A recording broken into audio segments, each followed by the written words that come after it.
Hello everyone and welcome back. In this video, I want to educate you about Marchman and guardianship and why would I do one over the other, or why might I do both of them together, which is something that we routinely do.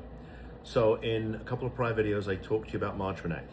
It's a statute that's unique to Florida, allows you to put somebody into treatment for periods of up to 90 days when there's a primary substance use disorder, and guardianship, the legal time machine, the DeLorean of Florida law, right, which really allows you to get significant control of what is typically an out of control situation. But sometimes we like to do both together for maximum control. They're two separate filings, which means we have two courts to run to, two judges to complain to, and two judges to get relief from. But why would we do one over the other? Well, I want you to think about Marchman Act a bit like a sports car, a Miata, a Porsche, whatever is your fancy, and think about guardianship as a pickup truck. I don't know if you're a Chevy guy or a Ford guy or a Toyota guy or a gal, whatever it is, right? The point I'm trying to make is that a sports car will probably get you there a little quicker, especially if it's a Porsche.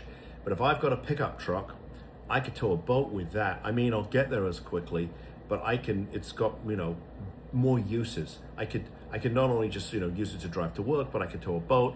I could do all kinds of things. And a Porsche, you can't put much in it, but a pickup truck, I can put a ton of stuff in the bed there, right? So both get you from A to B, but they have very different roles sometimes. And so why do I say Marchman Act is faster? Well, because there is a section in the Marchman Act which allows us to go to court and get what's known as an emergency ex parte order for assessment and stabilization. So we're going to file a petition, which is one of the legal pleadings that we file. The judge is going to review it, and if he or she says, yep, I think we have an emergency here, there's not going to be a hearing. There's not going to be a lawyer appointed on the other side. The judge is going to order law enforcement to go and get this person and take them to a place of safety, typically for up to 72 hours. There are conditions under which it could be extended past 72 hours. I'll get into that in a separate video. But, depending on the case, we might file something at 9, get a court order by 12, and have the person picked up by 3. Sometimes it's a little quicker.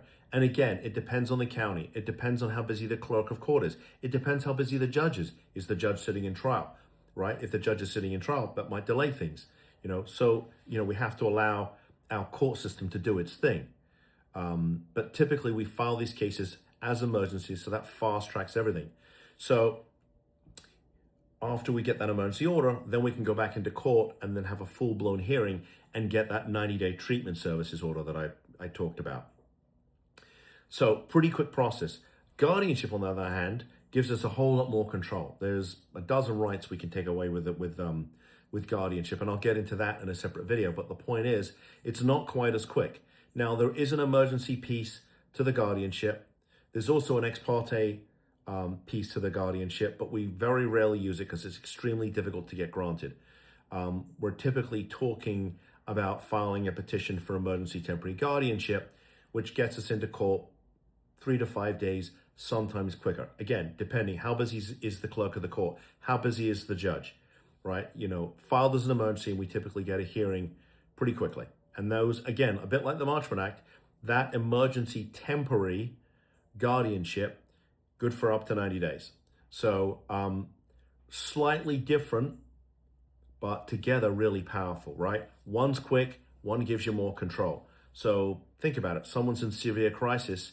I file the emergency ex parte petition under the Marchman Act.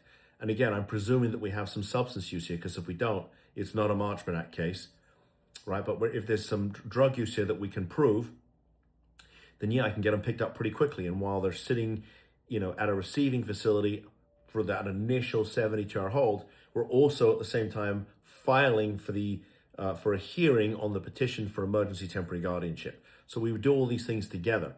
It's a lot of work, but as you know from watching my other videos, this is all we do. So we're really streamlined to move quickly on these cases. So Marchman, guardianship, why we love doing them together, because it gives you maximum control out of what is typically an out of control situation. So if you have any comments or questions about Marchman Act or guardianship or any of the things that I've talked about in this video, or frankly, any of the other videos that are out there, post them. I read all of them, and I will typically respond within 24 hours. And if you like this video, please give me a thumbs up. Please subscribe to the channel, and I will see you in the next video. Bye-bye.